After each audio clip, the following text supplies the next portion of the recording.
नमस्ते दोस्तों, मेरे चैनल पे आप लोगों का दिल से स्वागत है। मैं हूँ संगीता और मैं आज एक्सप्लेन करने वाली हूँ हाल ही रिलीज़ हुई क्रिश्चियन हॉरर मूवी को, जिसका नाम है नेफेरियस। दोस्तों, पहली बार इसका जो पोस्टर है ना, मुझे बहुत अजीब लगा था, लेकिन इसका स्टोरी सच में मुझे बहुत अमेजिंग लगा। प्रॉपर हॉरर वाला फील आ जाता है दोस्तों, तो मुझे भी लगा कि मेरे दोस्तों को भी बहुत पसंद आने वाला है। और ये मूवी जो है ना, असल में नेफेरियस प्लॉट नाम का एक नोवेल के ऊपर आधारित है। इसका राइटर है स्टीम डियास। तो चलो कहानी शुरू करते हैं।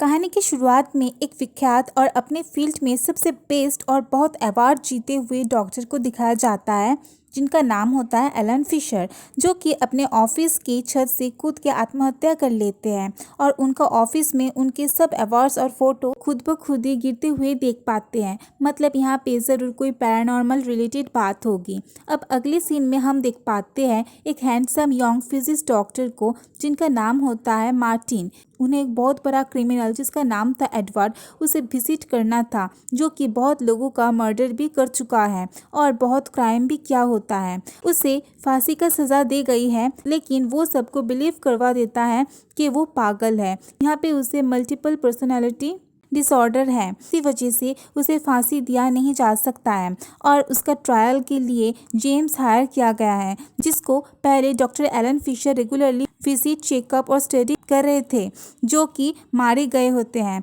अब ये मूवी में ऐसे ऐसे ट्विस्ट आने वाला है कि दोस्तों, आप लोगों का होश उड़ जाएगा, रूह कांप जाएगी। और अगले ही सीन में हम लोग देख पाते हैं डॉक्टर जेम्स जेल आके वार्डन से मिलके एडवर्ड के बारे में पूछताछ करते हैं।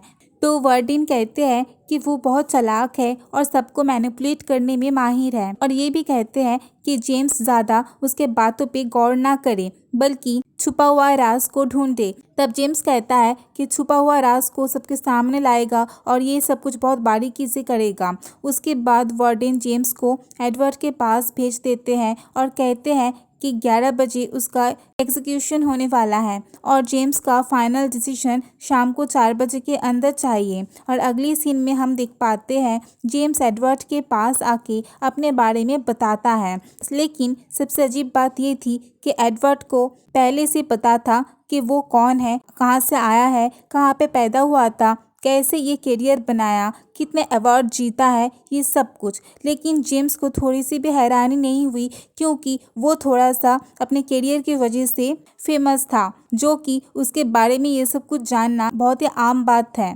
लेकिन हम तो जानते हैं कि ऐसा कुछ भी नहीं है, पता करना इतना आसान नहीं होता है। अब एडवर्ड कहता है कि उसे पता है एलन फिशर का आत्महत्या के बारे में, और ये सब कुछ उसी ने ही करवाया है ताकि जेम्स उसके पास आ सके। तब जेम्स पूछता है कि ऐसा क्यों किया। कहता है कि उसे जेम्स से ही उसका कहानी लिखवाना है। जेम्स यहाँ पे अपना सेशन शुरू कर देता है। तब एडवर्ड कहता है कि असल में वो एक डेमॉन है, और ये डेमॉन उसे बचपन पे ही पकड़ा था, जिसका नाम है नेफेरियस, जो कि एडवर्ड को पॉजेस करके रखा है।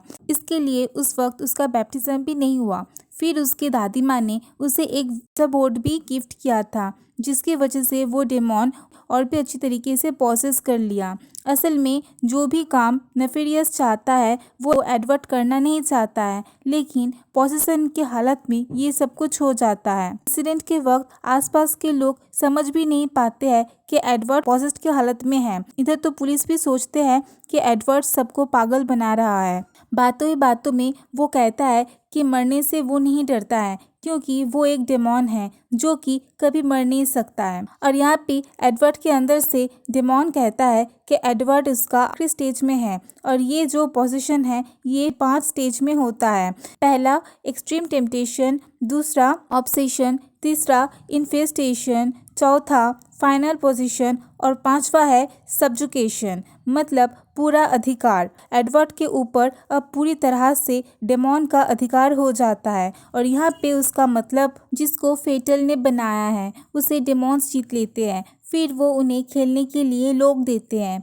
यानी कि फेटल। तब जेम्स कहता है कि एलन फिशर की रिपोर्ट के हिसाब से वो तो पागल है, इसका मतलब वो बच सकता था, तो एडवर्ड ने उसे मरने के लिए क्यों मजबूर किया। तो नेफेरियस कहता है कि यहाँ पे डेमॉन एडवर्ड के बॉडी से निकलना चाहता है, क्योंकि एडवर्ड के बॉडी में उसका काम ख़त्म हो गया है, अब ये किसी काम का नहीं है। लेकिन एडवर्ड उसे रोकना चाहता था और ये भी कहता है कि जेम्स आज यहाँ से निकलने से पहले 3 लोगों को ख़त्म कर देगा, जो कि बहुत ही शॉकिंग बात थी।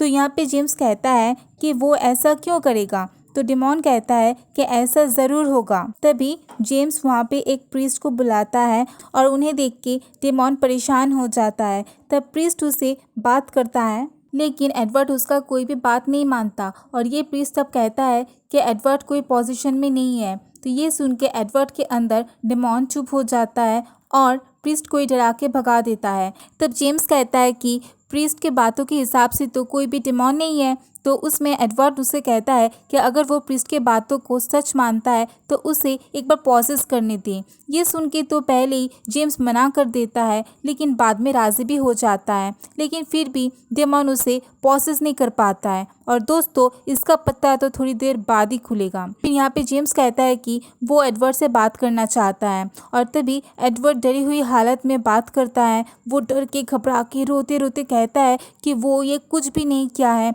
ये सब कुछ तो वो नेफेरियस नहीं करवाया है और इसका सज़ा उसे मिल रहा है।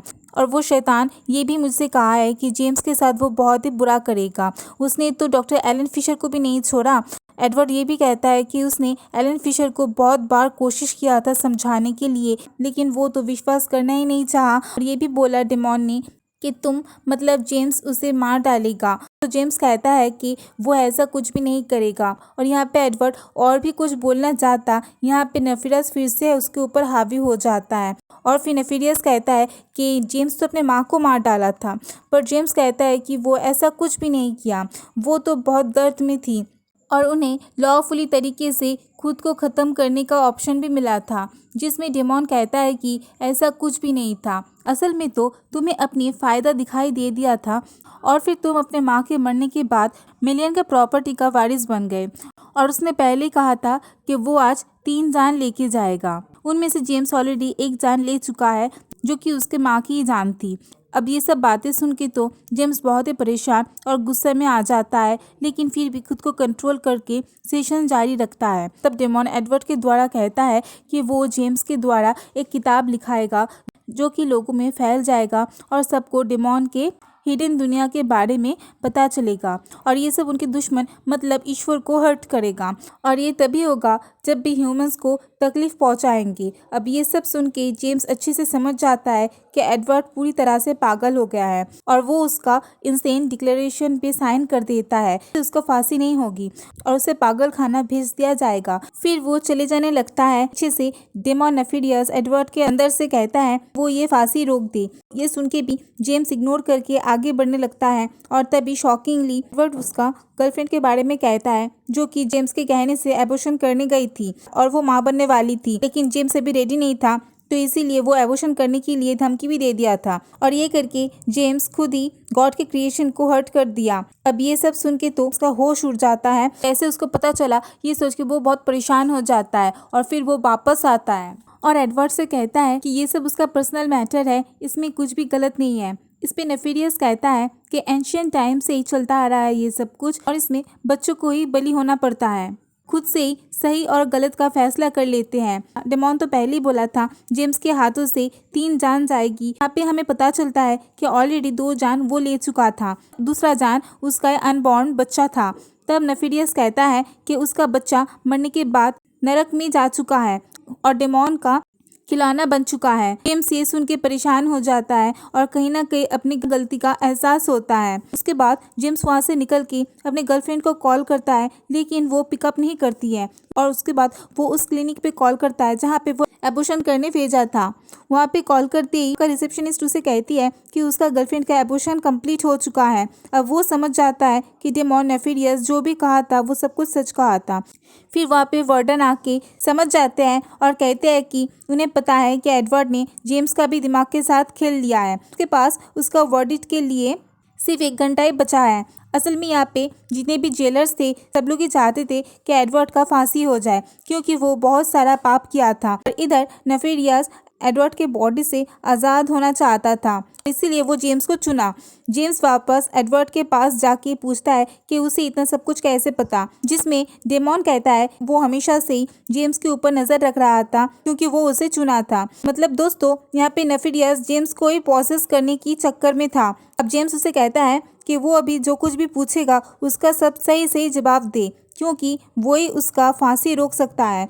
यहाँ पे नेफिरियस कहता है कि वो एग्जीक्यूट होना चाहता है, पर जेम्स चाहे तो कह देगा ये सब वो मरने से बचने के लिए नाटक कर रहा है। और अब यहाँ पे एक डेमॉन और इंसान के बीच एविल को लेके बहस होने लगता है और जेम्स यहाँ पे कहता है कि एविल और गॉड सिर्फ प्रोस्पेक्टिव होता है। यहाँ पे नेफिरियस कहता है कि एविल उनके बीच है, पर जेम्स अभी के सेंचुरी का तारीफ करते हुए अच्छी अच्छी चीज़ें बताता है, जिस पे नेफिरियस उन चीज़ों की कमियां बताता है कि एविल सब जगह पे है। यहाँ पे नेफिरियस का कहना था कि ढेर सारा डेमॉन इंसानों को ऑलरेडी पॉसेस्ड कर चुका है और धरती के ऊपर काफ़ी गलत काम भी करवा रहे हैं। अब वो जेम्स से कहता है कि उसके मास्टर यानी कि शैतान का ऑर्डर मान ले और उस किताब को लिख के लोगों के बीच में पहुंचा दे, जिससे लोग गॉड के विरुद्ध हो जाएंगे और सृष्टिकर्ता को हरा के ह्यूमैनिटी को ख़त्म करने में शैतान सफल हो जाएंगे।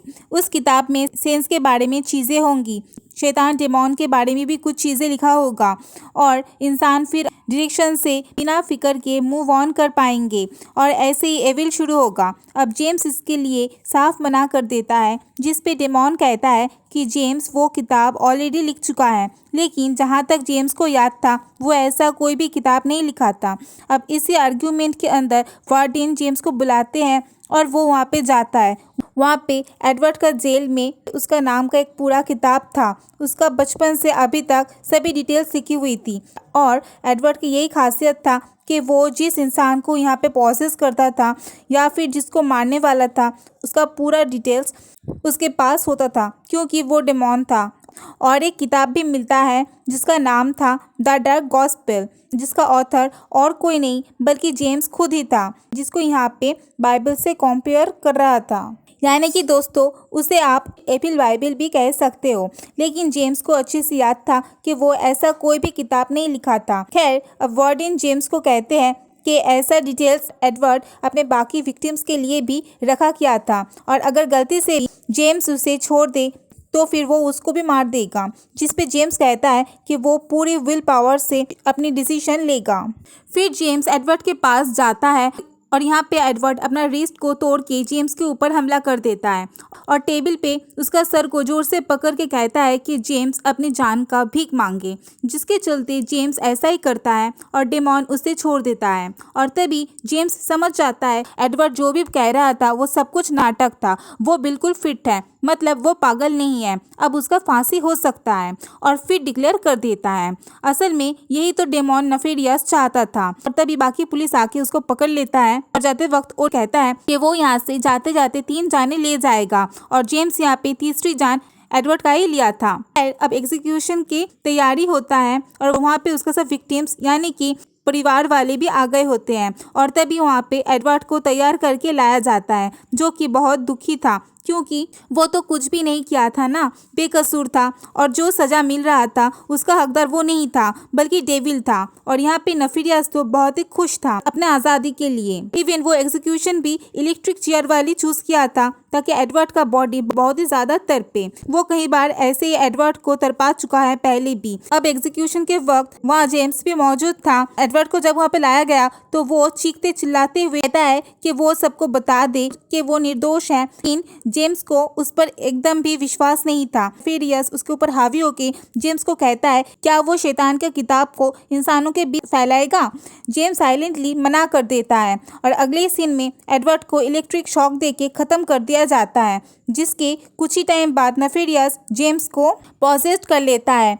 शैतान का हेल्प करने में मना कर दिया था, इसीलिए पास जो गन था उससे उसको मारने का कोशिश करता है। लेकिन अजीब बात ये थी कि 3 राउंड तक फायर नहीं होती है, जो कि किसी चमत्कार से कम नहीं था, क्योंकि यहाँ पे जेम्स ने भगवान से मदद मांगा था।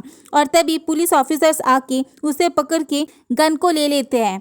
और अगले सीन में हम लोग देख पाते हैं कि 1 साल बीत गया होता है, जहाँ पे वो बहुत ही बदल गया होता है और उसका इंटरव्यू चल रहा होता है और यहाँ पे इंटरव्यू में वो उस दिन का हादसा और किताब के बारे में बता रहा होता है, जहाँ पहले तो वो बुक शैतानों के लिए काम करने वाली थी, लेकिन जेम्स उसे रीराइट कर दिया था एज अ वार्निंग, डेमोन से बचने के लिए काम आएगी कि कैसे डेमोन इंसानों को करेक्ट करते हैं। वो उस चमत्कार के बारे में भी बात करता है जहाँ पर ईश्वर ने उसका जान बचाए थे, क्योंकि शैतान कैसे भी हो ईश्वर की नज़र हमेशा उसके ऊपर रहता है और ईश्वर उनको रोकने की तैयारी पहले से ही कर लेते हैं। अब हमें समझ में आ जाता है कि जेम्स ईश्वर के ही चुना हुआ इंसान है, ना कि शैतान का। इसने गलतियाँ तो करी हुई थी, लेकिन अब वो सब सुधार रहा था और अब सबको एविल से बचा सकता है। और अगली सीन में हम देख पाते हैं जेम्स इंटरव्यू दे के बाहर जा रहा होता है, तभी एक होमलेस लेडी के ऊपर उसका नजर जाता है। उन्हें कुछ पैसे देने लगता है, लेकिन वो लेडी नेफेरियस की आवाज़ से उसका नाम लेती है और एविल हंसती है। इसका मतलब नेफेरियस ने अब ये ओल्ड लेडी को पॉजेस कर लिया है और वो जेम्स का पीछा नहीं छोड़ेगा। और दोनों में से किसी एक का हारना तो ज़रूरी है, या तो शैतान का या फिर ईश्वर का। और यहाँ पे दोस्तों आज का ये मूवी का कहानी ख़त्म होता है। तो दोस्तों कैसा लगा ज़रूर हमें कमेंट में बताना। अगर पसंद आए तो ज़रूर लाइक, कमेंट, शेयर और सब्सक्राइब कर देना। Thank you.